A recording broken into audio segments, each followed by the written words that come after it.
Bonjour à toutes et à tous, j'espère que vous allez bien. J'ai décidé de faire cette vidéo suite à quelques échanges que j'ai pu avoir avec des élèves qui redoublent leur bac 2026. Aujourd'hui, je veux vous partager une réflexion sur le sens de l'échec et finalement quels sont les côtés positifs, même si bien évidemment, sur le moment, c'est très difficile d'aller les chercher, mais c'est ce qui distingue les gens qui évoluent de ceux qui stagnent. Vous devez dépasser l'émotion et aller chercher les enseignements. Bien sûr, ça ne se fait pas en une minute, ça se fait parfois en plusieurs jours, plusieurs semaines. Mais il faut vous laisser le temps sans tomber dans quelque chose de défaitiste trop longtemps, malheureusement, parce que sinon, plus on reste longtemps dans une certaine émotion, plus c'est dur de s'en extirper. J'ai mis quelques points positifs, les signes plus ici. Donc pour moi, l'une des premières choses, c'est que l'échec est le meilleur des professeurs. C'est un professeur qu'on n'apprécie pas parce qu'on nous a enseigné, on nous a programmé et formaté à ne pas l'apprécier, notamment dans le système éducatif français, qui, comme on le sait tous, possède des lacunes à n'en plus finir. Si je devais les énumérer ici, ça me prendrait sûrement toute la nuit, et encore. Donc, pour revenir aux enseignements, derrière l'échec, derrière ce mur de l'échec, moi j'ai une phrase pour vous, et je veux que vous puissiez la retenir quand vous avez un coup de mou, un moment de down, dites-vous ça. L'échec, c'est le début d'une nouvelle réussite. Je répète, l'échec, c'est le début d'une nouvelle réussite. L'échec, ce n'est pas de tomber, ce n'est pas d'échouer, c'est de rester à cette place. Mais si je décide de me relever, d'évoluer, de développer ma résilience et d'en faire une force et un enseignement, ce n'est plus un échec, d'accord? Ça se transforme en évolution. C'est juste une information, c'est de la matière que vous pouvez transformer. Donc premièrement, l'échec est le meilleur des professeurs. Pourquoi? Parce que quand on réussit du premier coup quelque chose, on attribue souvent cela à la chance, sans trop comprendre pourquoi. Quand je dis ça, je parle des gens les plus humbles, vous avez compris. Je ne vais pas parler des autres qui, une fois avoir réussi la moindre petite chose, se prennent pour les rois et reines du monde entier. L'échec, lui, oblige à décortiquer la situation, à comprendre ses points forts, ses points faibles, plutôt ses points faibles là en l'occurrence, et à les transformer en points forts. J'ai mal formulé, mais bon, Il montre précisément ce qui ne fonctionne pas, donc ça vous permet d'avoir un éclairage sur ce que vous devez changer, que ce soit au niveau de votre psychologie, au niveau de votre organisation, au niveau de votre gestion du temps, au niveau de la pression que vous vous mettez ou pas, au niveau de votre discipline, donc de tous ces facteurs-là.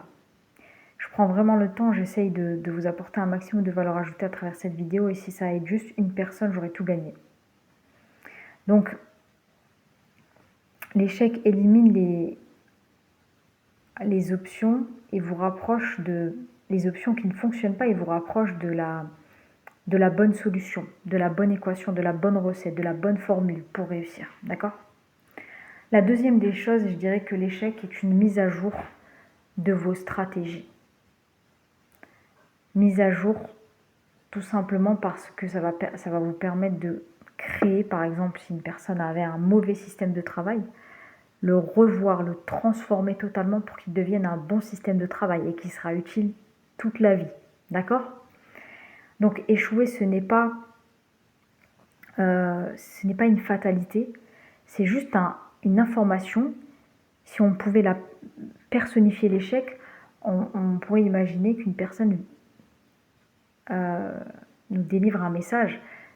Le message suivant: change ta manière de fonctionner, change ta méthode, améliore ta méthode, tout simplement.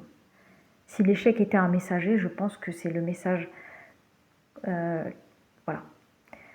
C'est aussi une boussole qui vous réoriente, d'accord? Parfois, vous pensez quelque chose est bon pour vous, donc vous allez vers cette chose-là. Je ne parle pas du bac, là, en l'occurrence, c'est vraiment global, que ce soit en relation, dans le professionnel, etc. Mais finalement, non, l'échec, ça peut être une redirection. Vous vous retrouvez après dans un autre domaine, une nouvelle relation beaucoup plus épanouissante, et vous vous dites, waouh, merci, merci l'échec, gratitude pour cet échec que j'ai pu avoir. Et je parle avec l'expérience. J'ai échoué énormément de fois et j'en suis très fière. J'ai échoué au rattrapage quand j'étais en première année à la fac, plusieurs fois. J'ai échoué au rattrapage quand j'étais en deuxième année à la fac. Et c'est ce qui m'a permis de créer un système de travail tellement optimisé qui profite à mes élèves et à mes étudiants aujourd'hui.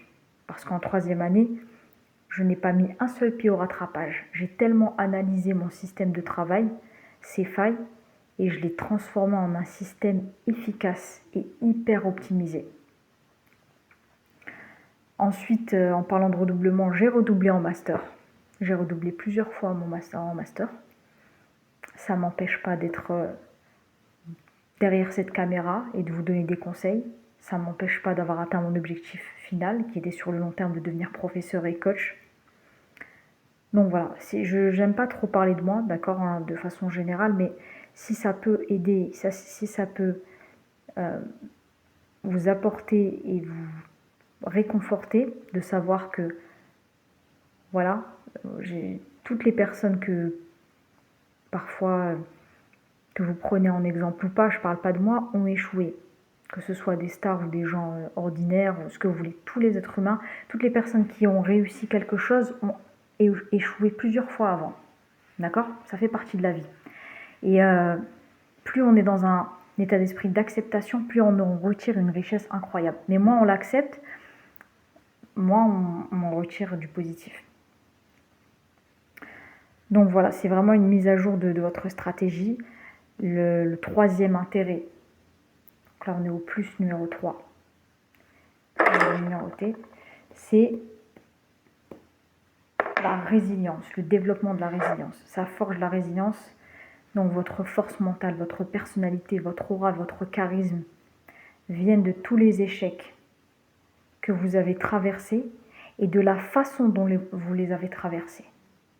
Donc si vous les avez traversés en rebondissant, en cherchant à vous améliorer, en vous transformant, en devenant une meilleure personne, vous avez tout gagné. Vous avez tout gagné. D'accord ? Parce que la prochaine fois que vous allez rencontrer un obstacle, cet échec-là, ça va être un carburant. Vous allez vous dire que vous n'avez plus peur.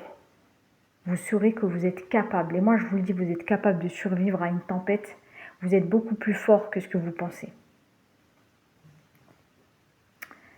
Et l'histoire a démontré que toutes les grands de ce monde ont échoué des centaines de fois avant de réussir. Prenez l'exemple de Thomas Edison, qui a échoué des centaines de fois avant d'inventer l'ampoule électrique. Et grâce à lui, aujourd'hui, on a de l'électricité. Donc si jamais il s'était découragé, on serait encore dans le noir aujourd'hui. Voilà. Pas d'évolution. Quand on reste trop longtemps dans le découragement. Donc en résumé, je dirais que l'échec n'est pas du tout le contraire de la réussite, comme on veut vous le faire croire. Mais c'est une étape préliminaire à la réussite. C'est le moment où vous accumulez l'expérience dont vous avez besoin, la force et la clarté nécessaires pour la prochaine étape, le prochain challenge qui va se présenter devant vous. Courage à vous, prenez soin de vous, vous n'êtes pas seul, je suis avec vous, je ne vous abandonne pas. Je vais continuer ma mission l'année prochaine et je vous souhaite de trouver un maximum de valeur dans tous les échecs que vous allez rencontrer et d'interpréter la chose positivement, même si c'est difficile, je sais que vous en êtes capable. Vous allez vous relever plus fort et votre tour viendra, vous allez réussir. Gardez confiance.